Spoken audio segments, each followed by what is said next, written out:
Hello everyone, welcome back again to Sweet Angels online classes.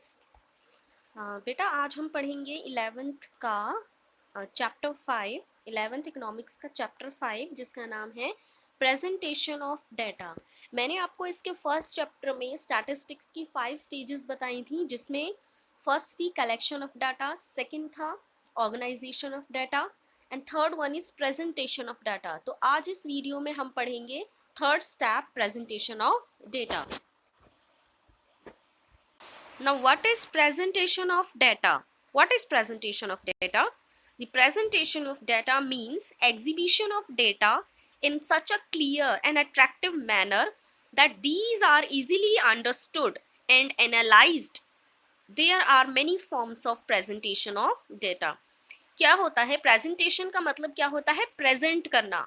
तो यहाँ पर हम क्या करते हैं, अपने डाटा को इस तरह से प्रेजेंट करते हैं, इस मैनर में प्रेजेंट करते हैं कि वो हमारा अट्रैक्टिव हो, सिंपल हो और अंडरस्टैंडेबल हो, और थर्ड पर्सन जो है या कोई अदर पर्सन जो है वो इसे इजीली एनालाइज कर सके और उसमें से कोई कंक्लूजन निकाल सके।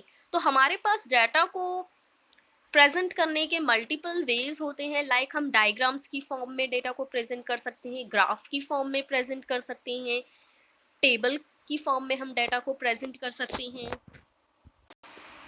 You can see here presentation of data, there are multiple ways. Textual presentation यानी कि शब्दों की फॉर्म में जब हम डेटा को प्रेजेंट करते हैं तो उसे हम बोलते हैं textual presentation. Tabular means table की फॉर्म में जब हम डाटा को प्रेजेंट करते हैं तो उसे हम बोलते हैं टैब्यूलर प्रेजेंटेशन। ग्राफिकल मीन्स जब ग्राफ की फॉर्म में हम डाटा को प्रेजेंट करते हैं तो उसे हम बोलते हैं graphical presentation. Let's see the definition here for tabular presentation. In the process of tabular presentation, data is organized in rows and columns. This process is known as tabular presentation. क्या होता है कि जब भी हम अपने डाटा को रो और कॉलम्स की फॉर्म में प्रेजेंट करते हैं तो उसे हम बोलते हैं टैब्यूलर प्रेजेंटेशन। हॉरिजॉन्टल लाइंस को हम बोलते हैं रोज और वर्टिकल लाइंस को हम बोलते हैं columns.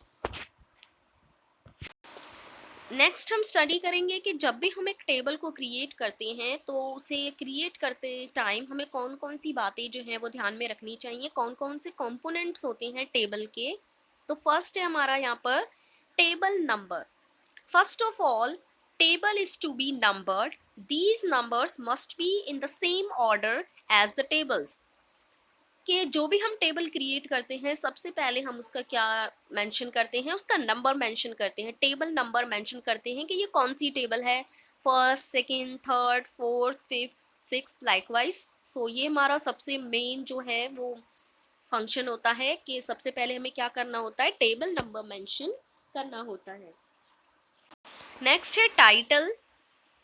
A table must have a title. The title must be written in bold letters. A title must be simple, clear and short. A good title must reveal. क्या होता है कि सेकंड जो हमारा कंपोनेंट है वो क्या है, टेबल। कोई भी हम टेबल क्रिएट कर रहे हैं उसे हमें क्या देना पड़ेगा, टाइटल देना पड़ेगा कि ये जो टेबल हमने क्रिएट की है वो किस चीज़ की है। टाइटल यानी कि शीर्षक। और वो क्या होना चाहिए, आपका मोटे मोटे अक्षरों में होना चाहिए, बोल्ड लेटर्स में, सिंपल होना चाहिए और शॉर्ट होना चाहिए। जितना टाइटल हमारा शॉर्ट होगा उतना ही अट्रैक्टिव होगा। अ गुड टाइटल कहा भी गया है, a good title is short. जो कि एक अच्छा टाइटल होता है वो शॉर्ट होता है but complete in all respect. लेकिन क्या होता है कि वो सारी चीज़ों को आइडेंटिफाई करने वाला होता है। Next one is head note. Head note में क्या होता है कि if the title of the table does not give complete information, अगर जो टाइटल आपने टेबल का दिया है वो आपको कंप्लीट इन्फॉर्मेशन नहीं दे पा रहा है तो टाइटल के नीचे ब्रैकेट में एक आप हेड नोट डाल सकते हैं जिसमें आप उसकी अदर इन्फॉर्मेशन को मेंशन कर सकते हैं जो कि टाइटल नहीं बता पा रहा, उन चीज़ों को आप हेड नोट में लिख सकते हैं। लाइक अगर आप क्या दिखा रहे हैं, सेल्स दिखा रहे हैं, डाटा जो आप मेंशन कर रहे हैं टेबल में वो सेल्स का है। अब सेल्स की जो इंफॉर्मेशन, अदर इंफॉर्मेशन है, वो आप हेड नोट में देंगे कि ये जो सेल आप दिखा रहे हैं वो लैक्स में है, करोड़्स में है, इस तरह से। नेक्स्ट है हमारा स्टब्स। स्टब्स क्या होता है, टेबल में जो रो हम बनाते हैं, रो की हेडिंग्स को हम बोलते हैं स्टब्स। और कैप्शन, कैप्शन क्या होता है कि जो कॉलम्स हम बना रहे हैं, कॉलम्स की हेडिंग को हम बोलते हैं कैप्शन। नेक्स्ट है बॉडी। बॉडी में क्या होता है कि जो भी मेन इंफॉर्मेशन होती है उसे हम क्या बोलते हैं, बॉडी बोलते हैं। Body of a table means sum total of item, जो भी हम वैल्यू उसमें एंटर करते हैं उसे हम बोलते हैं body. It is the important part of the table, ये टेबल का बहुत ही इंपॉर्टेंट पार्ट होता है। Each item in body is called cell, यानी कि रो और कॉलम के कॉम्बिनेशन को जिसमें हम वैल्यू एंटर करते हैं उसे हम क्या बोलते हैं, सेल बोलते हैं। नेक्स्ट है हमारा फुट नोट। फुट नोट क्या होता है, जैसे कि एज द नेम सजेस्ट कि फुट नोट यानी कि नीचे टेबल के लास्ट में जो भी हम इंफॉर्मेशन लिखते हैं, यानी कि उस टेबल को क्रिएट करने में हमने जो भी इंफॉर्मेशन है, जो भी डाटा है, वो कहाँ से कलेक्ट किया है। Footnotes are given for the clarification of reader. Reader की क्लैरिफिकेशन के लिए, उसकी कंफ्यूजन को रिमूव करने के लिए हम फुटनोट डालते हैं, जो कि टेबल के लास्ट में लिखा जाता है।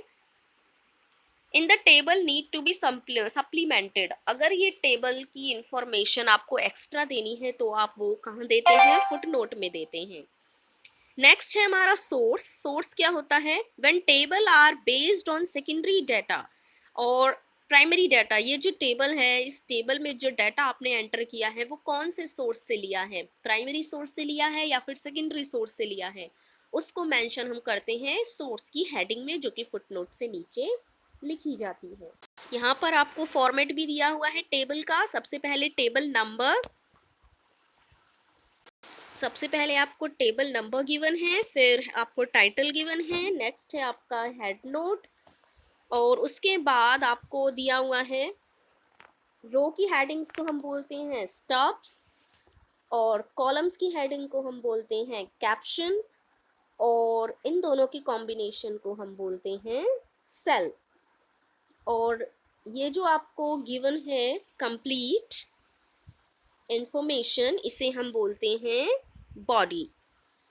और लास्ट में आप देख सकते हैं, लास्ट में आपको गिवन है फुटनोट और उसके बाद source. So that's for all today. I hope आपको समझ में आया होगा। Thanks for watching.